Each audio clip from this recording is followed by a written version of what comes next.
Everybody, how's it going? And welcome to my ranking of all 9 of Quentin Tarantino's directed feature films. Now, this is of course like his official 9 films. It's not counting, things that he's just written like Natural Born Killers, From Dusk Till Dawn, True Romance. Although, that being said, if From Dusk Till Dawn was being included in this list, it would be really high on the list, being that it's in my top 10 favorite movies of all time. But this is just counting the 9 films that he has written and directed. And of course, I've always considered Kill Bill to be one film that was split in 2. And now that it has been made official, then yeah, I'm considering that as one film. Exactly.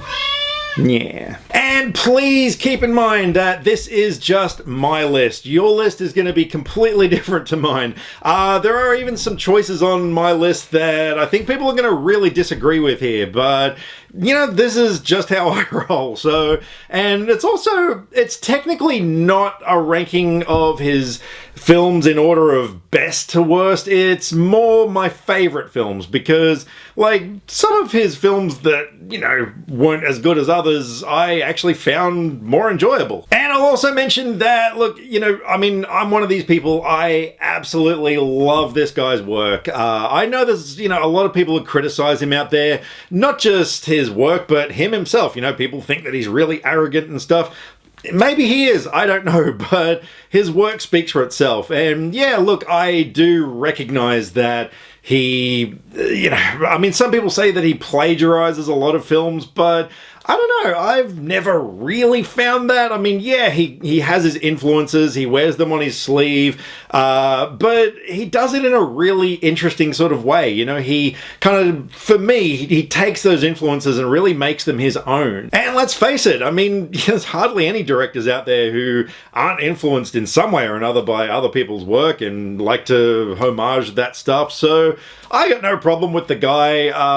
Yeah, I absolutely love everything that he's done. Well, okay, I like everything. I love some of the stuff he's done, and I like other stuff. But anyway, let's get into that now. Alright, so at number 9 on my list is a film that I know a lot of people actually rank this as their most favorite of his films. So this is where I'm probably going to start getting thumbs down on this video already. But that is Jackie Brown.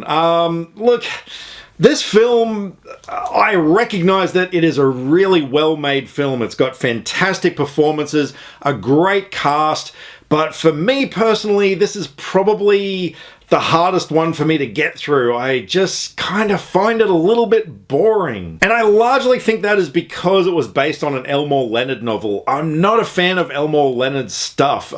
So I know that, this movie does have that Tarantino flavor. I know that, he took the source material and, once again, made it his own. But yeah, honestly, I really find this film to be quite a drag. There are some parts that I like, but as an overall film, it's definitely my least favorite of his. But it's still good. And the next one on my list is another one that a lot of people claim to be their absolute favorite of his. But yeah, and again, look, I really like the film. It's just not as good as his other ones, in my opinion. That is Django Unchained. Yeah, I recently rewatched this film, and again, it is good, but I just found the plot just wasn't as compelling. There were a lot of times when I was rewatching the film where I was kind of, sitting there jumping on Twitter and seeing what was going on and just sort of half watching because it just wasn't grabbing my interest. It wasn't retaining that interest as much as a lot of his other films. But, there are some great performances. Leonardo DiCaprio was amazing. Christoph Waltz, everybody in the film delivered a knockout performance, but yeah, I just didn't find it as compelling as his other films. And it also did something that bugs me in westerns, and I'll get to that in a minute because he did it in the next film. That next film, of course, being The Hateful Eight, which, look, again, I really like the film, but yeah, there were just a lot of moments in the film that I thought kind of dragged, and yeah, I mean, it was clever, you know, basically the whole film was set in the one place, which, you know, is always an interesting thing. Jennifer Jason Leigh, I thought, was the standout in this film. Man, her character was so menacing and just a really scary person in a way, you know, but this film and the previous one, Django Unchained, did something that bugs me so much, and that was utilizing contemporary music in a Western film. Now, I know why Tarantino chose it like that. I know that he wanted to subvert our expectations.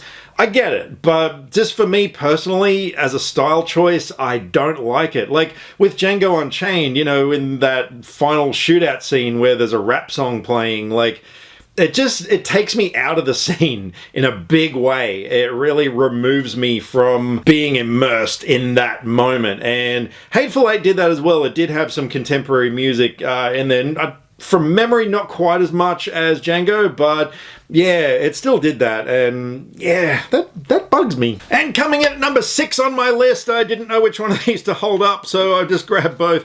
And yeah, look, this is one that I know is on the very bottom of a lot of people's lists, but that is Death Proof, which, yeah, I've got these two things. I've got this one, which is the Blu-ray version, which has like all the fake trailers and everything, but it's also got the cut version of Death Proof, whereas this one, this DVD version, which is really awesome, it comes in like a film canister, like an actual tin film canister and stuff. Anyway, I'm not going to get into that now. Yeah, which actually has the uncut version of the film.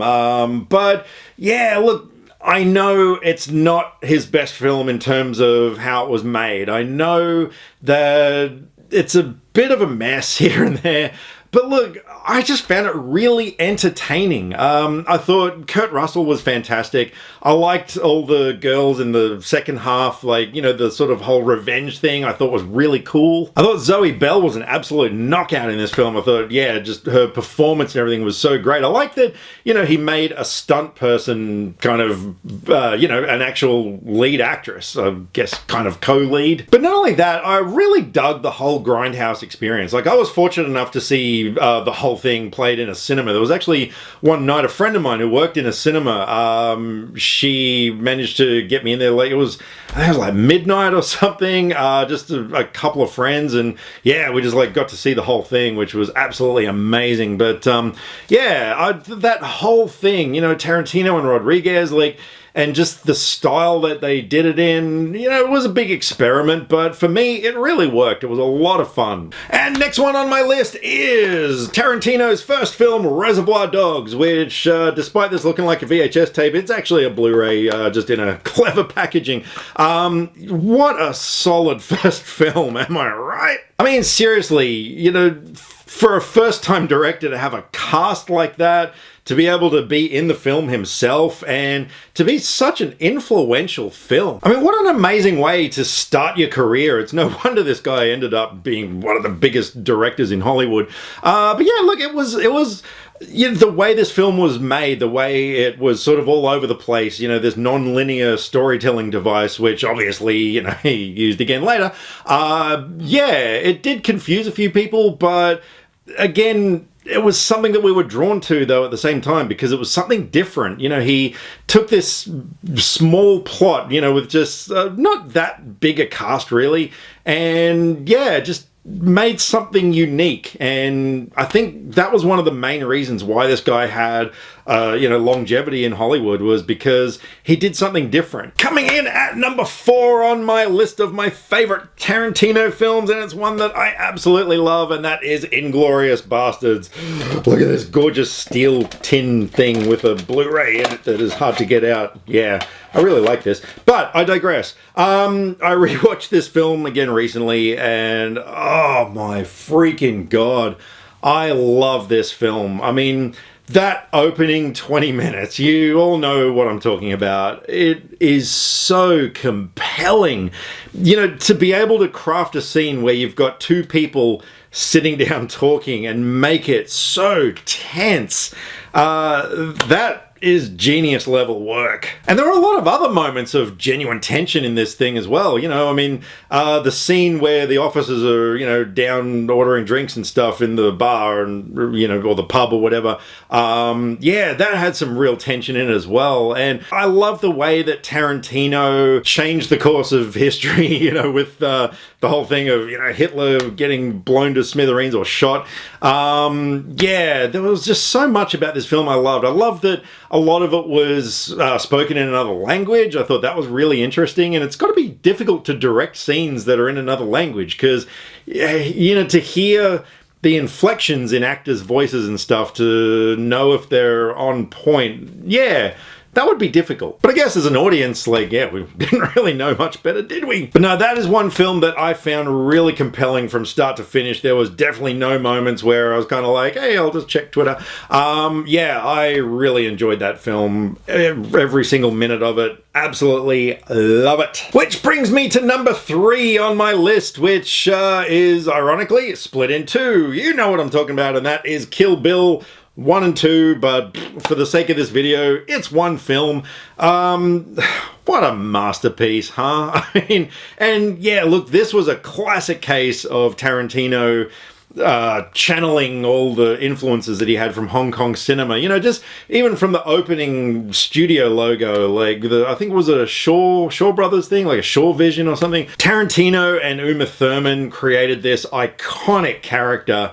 It was just such a great revenge story, again utilizing that whole non-linear storytelling style, and just so many memorable scenes, and it's so quotable, and there's just so much about this film that, you know, went down in history as just one of the greatest action films that has come out of Hollywood in the last, how long was it? I don't know, like 15 years or something. So yeah, there you go. Alrighty, now coming in at number 2 is a film that I'm not able to hold up because it's not out on Blu-ray yet. And that is, of course, Once Upon a Time in Hollywood. Now, I know it's kind of difficult for me to process it so soon because I only saw it a couple of nights ago. It's only just come out here in Australia.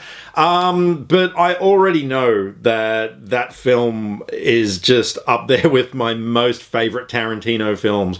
I loved it. I was just engrossed with every single scene, every single frame of that film. I loved the themes that it explored, which I didn't really go into in my review, but the whole thing of how celebrity can be such a fleeting thing, and, you know, it's so hard to hang on to it. And I love those moments where he explored how just being in the right moment can change history, with the whole Manson family thing at the end. You know, I really dug that. I thought the performances were absolutely fantastic, and yeah, look, the film definitely had its flaws, which I've addressed in my review. I'll put a link to that at the end in case you haven't seen it.